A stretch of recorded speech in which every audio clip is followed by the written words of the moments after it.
I wanna be the very best that no one ever was.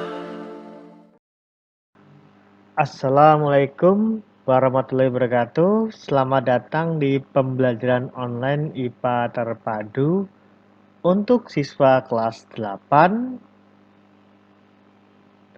Pada kesempatan pagi hari ini atau kesempatan hari ini kita akan membahas tentang bab 5 atau materi pada bab 5, yaitu tentang sistem pencernaan makanan pada manusia. Artinya kita akan membahas yang pertama adalah makanan, kemudian sistem pencernaannya. Apakah kalian sudah sarapan atau makan?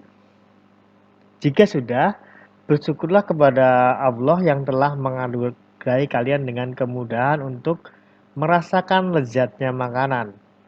Beberapa orang di benua Afrika sana banyak yang kekurangan pangan sehingga mengalami yang namanya busung lapar.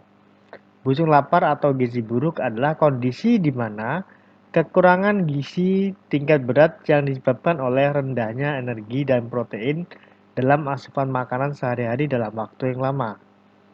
Pada penderita busung lapar terjadi yang namanya penimbunan cairan di rongga perut yang menyebabkan perut menjadi busung. Oleh karenanya disebut busung lapar. Umumnya, jenis penyakit ini dijumpai pada bayi dan anak balita dalam keluarga miskin.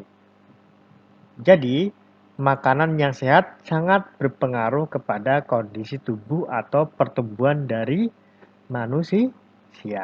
Baik, pada pertemuan hari ini kita akan membahas tentang apa itu makanan sehat dan apa itu makanan yang bagus atau makanan yang higienis dan makanan yang sangat diperlukan oleh tubuh manusia.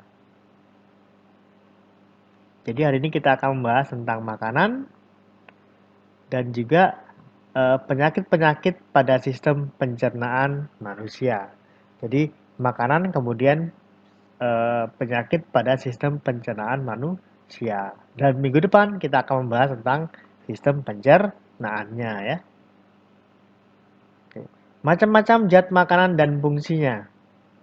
Zat-zat makanan yang diperlukan oleh tubuh manusia terbagi menjadi dua, yaitu zat makro dan zat mikro. Fungsi utama makanan bagi manusia adalah sebagai sumber energi. Energi ini nantinya akan digunakan untuk melakukan berbagai proses hidup yang lain, seperti misalnya beraktivitas, belajar, kemudian olahraga, dan lain sebagainya. Makanan juga berfungsi untuk pertumbuhan dan pembangunan tubuh, memelihara dan menggantikan sel-sel tubuh yang rusak, pertahanan tubuh terhadap berbagai macam penyakit, kemudian pengaturan proses-proses tubuh, misalnya menjaga keseimbangan cairan tubuh. Zat-zat makanan dibagi menjadi makronutrien dan juga mikronutrien. Makanan makro itu terdiri atas karbohidrat dan lemak serta protein. Makanan mikro meliputi vitamin dan juga mineral. Oke, kita akan masuk ke makronutrien dulu, yaitu yang pertama adalah karbohidrat. Karbohidrat ini merupakan sumber energi utama bagi tubuh manusia. Ya, sumber energi utama bagi tubuh manusia. Makanya karbohidrat dinamakan sebagai makanan pokok karena dia sumber energi utama. Setiap 1 gram karbohidrat dapat menghasilkan energi sebesar 4,1 kalori atau sekitar 17,22 Joule. Dalam tubuh, karbohidrat nantinya akan dicerna menjadi glukosa. Karbohidrat antara lain terdapat pada beras, jagung, ketelapon, ubi jalar, sagu, gandum, dan kentang. Dan olahannya ada pada pada roti, kemudian pada tepung terigu, kemudian pada tepung maizena, ya, dan makanan-makanan yang mengandung karbohidrat yang lain. Nah, Ternyata karbohidrat ini ketika kita konsumsi kemudian dia tidak habis kita gunakan untuk melakukan aktivitas, karbohidrat ini akan disimpan ke dalam bentuk lain, yaitu disimpan dalam bentuk lemak.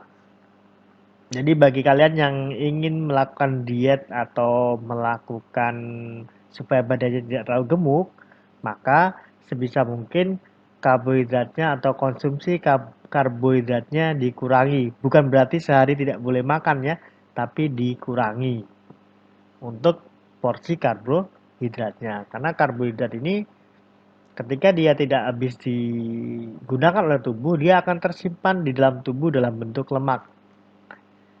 Jadi kalau nanti dia tertimbun sebagai lemak, maka akan menimbulkan yang namanya obesitas. Selanjutnya, protein. Dari asalnya, protein ini bisa dibedakan menjadi dua atau dibagi ke dalam dua kelompok, yaitu protein hewani yang berasal dari hewan dan protein nabati yang berasal dari tumbuhan. Protein hewani terdapat di dalam ikan, susu, dan juga daging.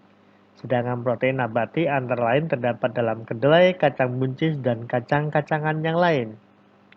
Protein fungsinya adalah sebagai sumber energi, bahan pembentuk substansi penting seperti hormon, enzim, antibodi, dan juga kromosom, pertahanan tubuh, pemeliharaan dan perbaikan sel-sel atau jaringan serta organ, kemudian menjaga keseimbangan cairan tubuh dan keseimbangan asam basa. Nah, ini adalah contoh dari atau makanan yang mengandung protein, baik itu hewani maupun nabati. Dan kebanyakan protein nabati itu terdapat di dalam kacang-kacangan atau tumbuhan yang memiliki kacang, ya, atau bijinya berupa kacang. Seperti kedelai, almond, kacang tanah, ya, buncis, kacang kapri, dan lain sebagainya.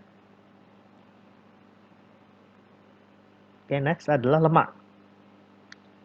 Seperti protein, atau sama halnya dengan protein, lemak juga dibedakan menjadi dua macam, yaitu lemak hewani dan lemak nabati. Lemak hewani ini terdapat di dalam daging, susu, dan telur. Sedangkan lemak nabati terdapat dalam kacang tanah dan kelapa, termasuk minyak kelapa, bisa juga dalam minyak sawit ya, kelapa sawit itu juga mengandung lemak nabati. Di dalam tubuh lemak akan dicerna menjadi asam lemak dan gliserol.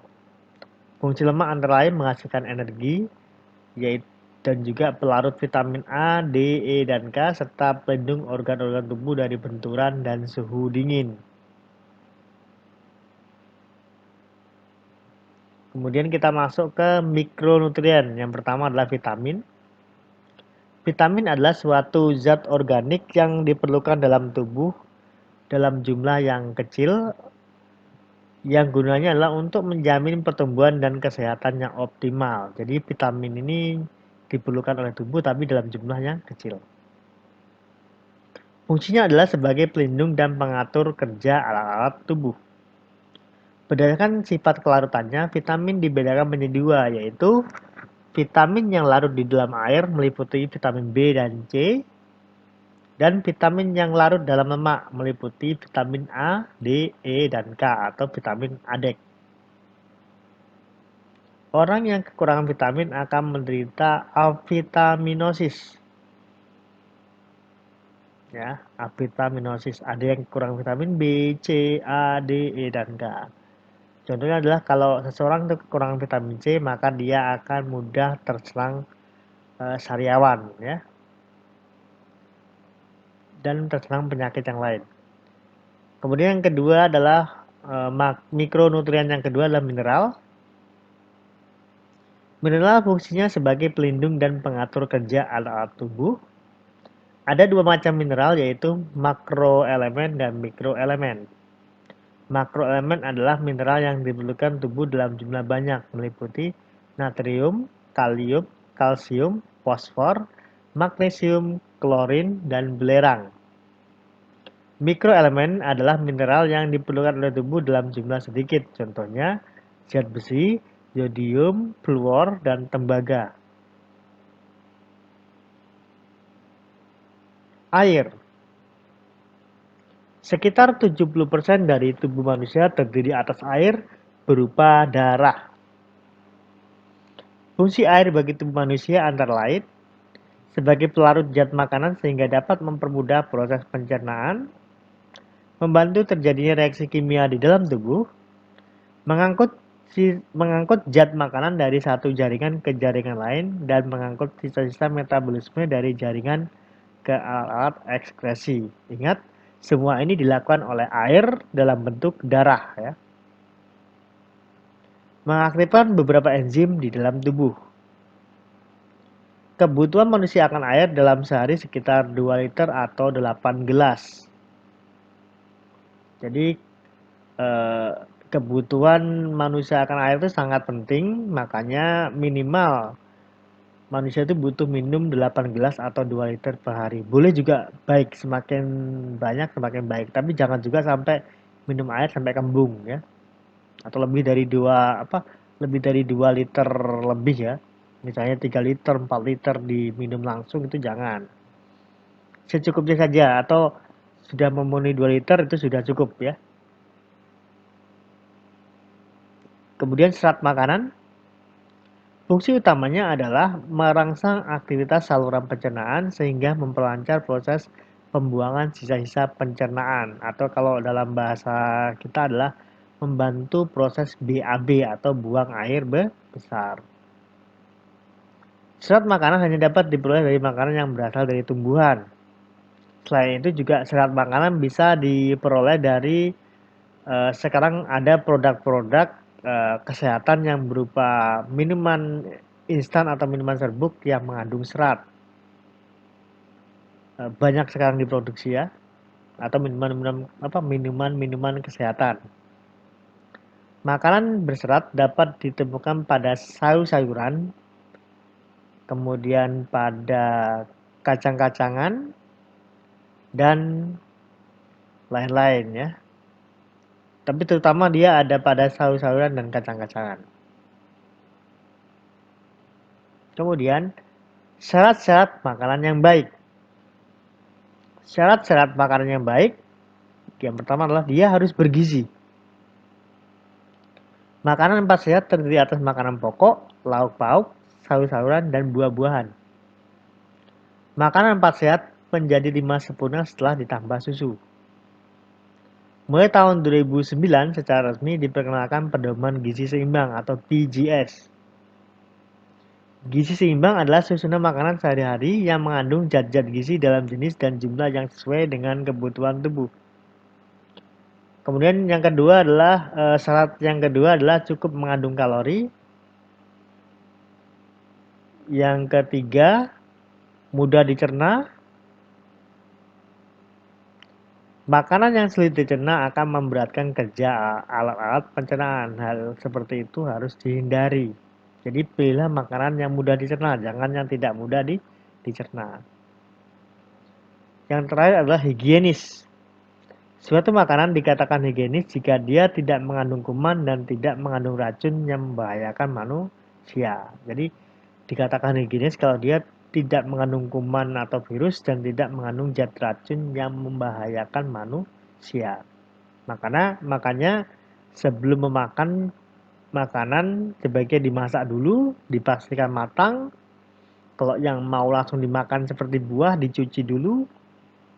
Jadi pastikan makanannya bersih baru dikonsumsi. Karena kalau tidak dipastikan bersih akan mengganggu organ-organ di dalam sistem pencernaan. Selanjutnya adalah kelainan penyakit pada sistem pencernaan.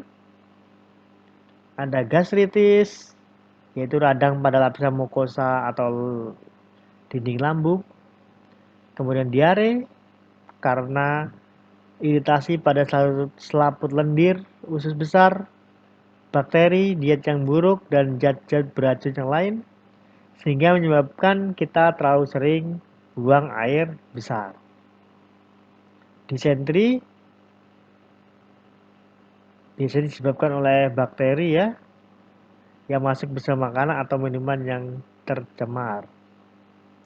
konstipasi atau sembelit ditandai oleh kesulitan buang air besar karena feses terlalu keras akibat penyerapan air yang berlebihan di usus besar, atau bisa juga karena kita kurang mengkonsumsi makanan yang mengandung serat sehingga susah mengalami buang air besar atau biasa disebut sebagai sembelit.